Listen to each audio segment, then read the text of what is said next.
This video will have spoilers for Arcane League of Legends, so if you're not caught up, there's your warning. But everybody loves Season 1, and rightfully so. That season is just a masterpiece of storytelling, and Season 2, for me, is every bit as good. And I would say most people agree, but I have definitely noticed a pushback against this season. I have seen some complaints and I want to address them. The big one being that people find this season to be rushed. And when people say rushed, there's an implication that the story isn't being told well, that the characters don't have depth, and that the emotional beats don't land. And I would disagree on all three of those points. The story is being told well, the characters do have depth, and every single emotional beat hits so incredibly hard. So just because this show is fast paced doesn't mean it's rushed. And I think one reason why people also feel that way is because this season is going in very unexpected directions. Like at the beginning, I thought this was going to be Piltover against Zaun, and it was going to end in a big fight between Jinx and Vi, and one of them was going to die. But the show isn't going in that direction, clearly. And at first it can be jarring. Like you have a preconceived expectation of what the story will be, and when it zags left and zigs right, it can throw you off just a little bit. But I have watched all 6 episodes of Season 2 multiple times at this point, and it just completely works for me. And even some points people have brought up, I disagree with completely. Like, let's begin by talking about Vi's Pit Fighter arc, because people say they wish we saw Vi at rock bottom for longer, and I just don't really know why. Like in that 2-minute montage, you understand everything you need to know about this character. That she's an alcoholic, she's getting into these fights, but then she ends up pushing everyone away. She's out of control. She just wants to be beat up. She wants to be punished. And then the way she acts and talks for the rest of that episode, you can just tell that this character has changed. In fact, I would argue in Bedwalks and Blisters, that is the most defined Vi has ever been as a character. And we didn't need to spend 20 minutes of her getting drunk time and time again to show that. I love how efficient the storytelling is. And like, I think people forget that we already got the start of that arc in the episode Heavy is the Crown. Caitlyn asks Vi to join the Enforcers. And what does Vi do? She says no and she gets drunk. But then Piltover gets attacked by Zaun. And nobody says it, but the implication seems to be that they think that Jinx is the mastermind behind this attack. And Vi feels like that's her mess to clean up. And Caitlyn even says, if I go after her alone, it's either me or her coming back in a box. So Vi feels like this is something she has to do. And Caitlyn wants to use the Grey as a weapon to clear the streets. And even when Jinx brings this up to Vi and she's like, oh, we're doing this to keep the people safe. That's her justification of her shitty actions. That is what she has told herself, because in her mind, Jinx is bad, Vi is good, so they have to stop bad no matter what. And when they actually fight, Vi can't bring herself to do it. She realizes how suicidal her sister is, and she can't. And then she sees Isha sacrifice herself to save Jinx, and for the first time she sees hope and humanity in her sister, and she stops Caitlyn. And now she's in a place where she can't go to Piltover to be with Caitlyn. She can't be with her sister. She has no one. So she's going back to the drinking. She's going back to the fighting. It's all she has. And it makes perfect sense. I did not want them to spend so much unnecessary time on this point when the gist is made clearly.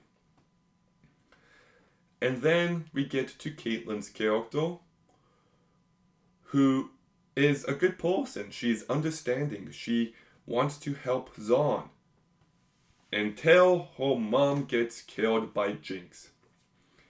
And after that, everything is black except for Vi.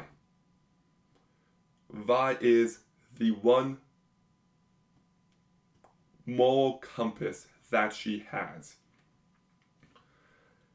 And after Zahn attacks them again at the memorial, she realizes she has to do everything possible to get Jinx.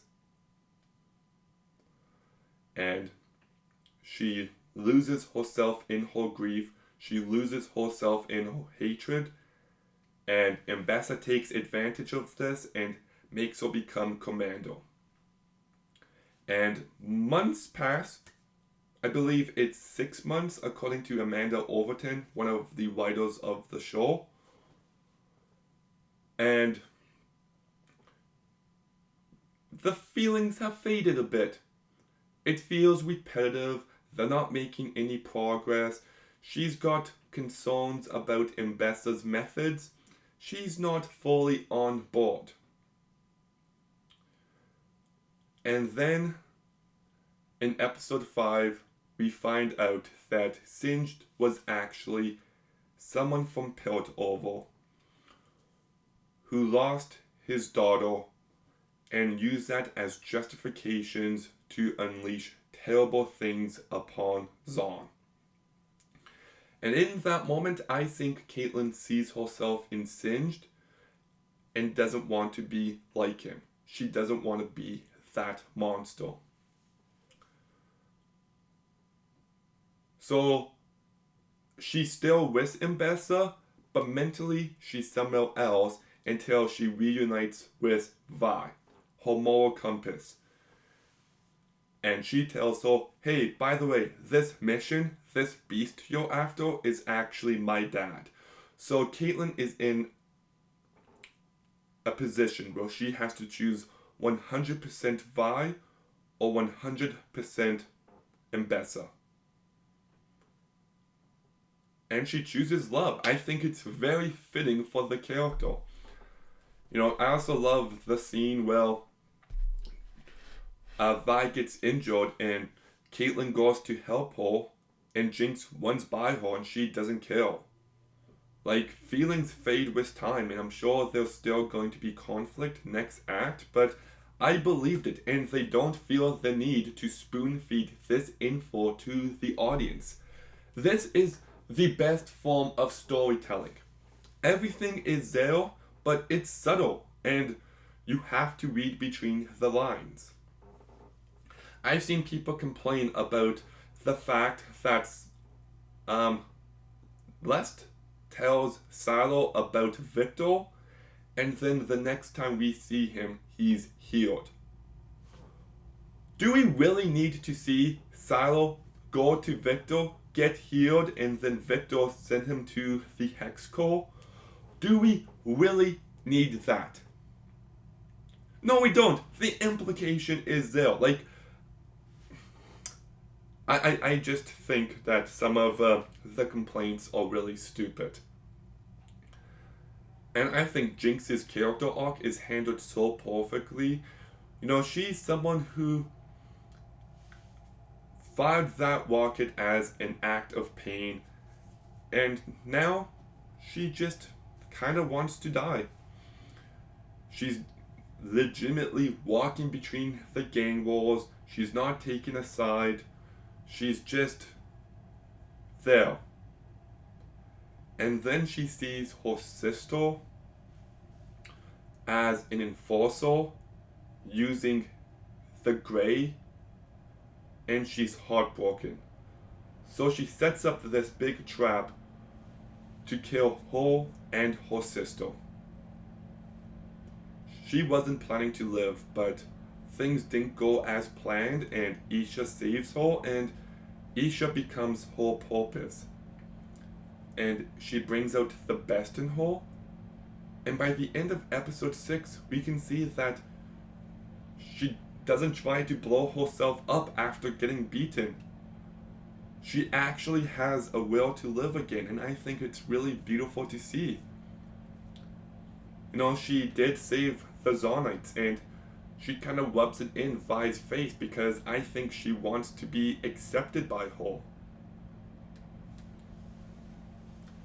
And I don't know, I think every character is handled with so much care, and I've seen people complain about, oh, what did Jay see? We don't know. That is bad storytelling. Well, here's the deal. I hope next act tells us what he experienced. I do. But, as of right now, based in the way he acts and the way he talks, we know he saw some bad shit. So I found the way he acted to be very in character. Whereas Echo and Heimerdinger, we'll find out. Then there's the whole Mel storyline, which I do find to be compelling. And it does have a purpose because it's pushing Mbessa's character as well. But I do believe the Black Wars storyline is going to be the big focal point for the next series. I've heard people say that they thought Jinx and Vi's relationship was rushed, and I just completely disagree because these characters didn't ever truly hate each other. They were just pit against each other by forces out of their control. And their resolution, I thought, was so well done and so emotional, and it just completely worked for me.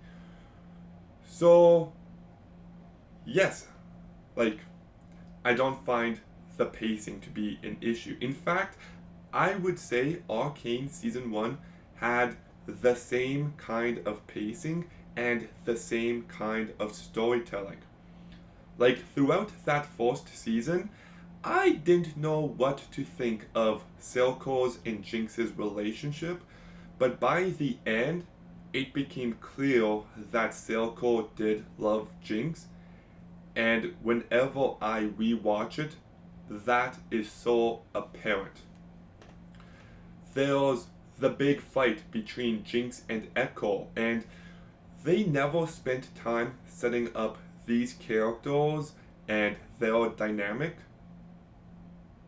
And they didn't really need to because they did enough in the moment. Um, what's another one?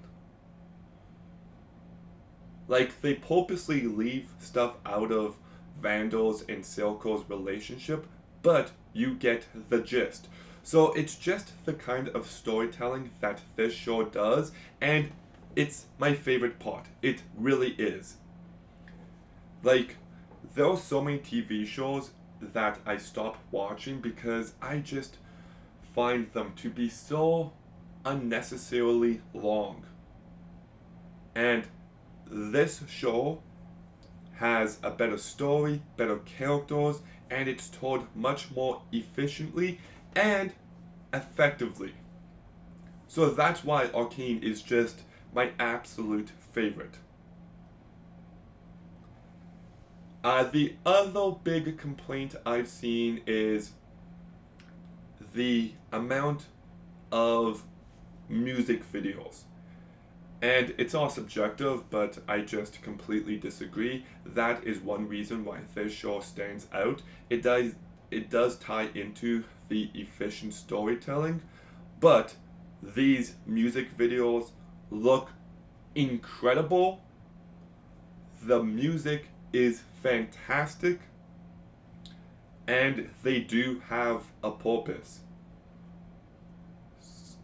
And like episode 7 of season 1 had the introduction to the Firelights using this graffiti art style, and the fight with Vi and Jace against the Shimmer villains, that was done in that kind of music video style. Like I mentioned, the fight between Echo and Jinx. Like, there's a scene where Imagine Dragons is literally on the streets of Zaun singing Enemy. Like, it's very consistent with season 1. There might be more songs here, but it all just completely works for me. So, I don't know. So, I guess some people don't love this season as much as I do, but it is working for me 100%. It really is. I think the character work continues to be top notch. Their relationships are developed so incredibly well. And once again, I love the fact that this show doesn't spoon feed you the information. Everything you need to know is present, but you have to read between the lines a bit. And I think it is the best and most efficient storytelling ever. And I also do think that people are confusing fast paced with rushed. And I do think that the story is going in unexpected directions and it is throwing people off just a bit. But I'm glad this season exists just the way it does. Like, I did a video for what I want in Arcane Season 2 back 3 years ago, and just being honest, they are doing things that I specifically said I didn't want them to do, but the handling of it is just perfection. And like you can feel the love for these characters, and I'll definitely be talking more about the show in weeks to come, but I just think the rushed criticisms, to me, just nonsense. I could not disagree more. So, anyways, that's my take. Do you find Arcane Season 2 to be rushed? Let me know in the comments down below. Make sure you like, comment, subscribe. Stay tuned for more videos soon. And Gavin, out.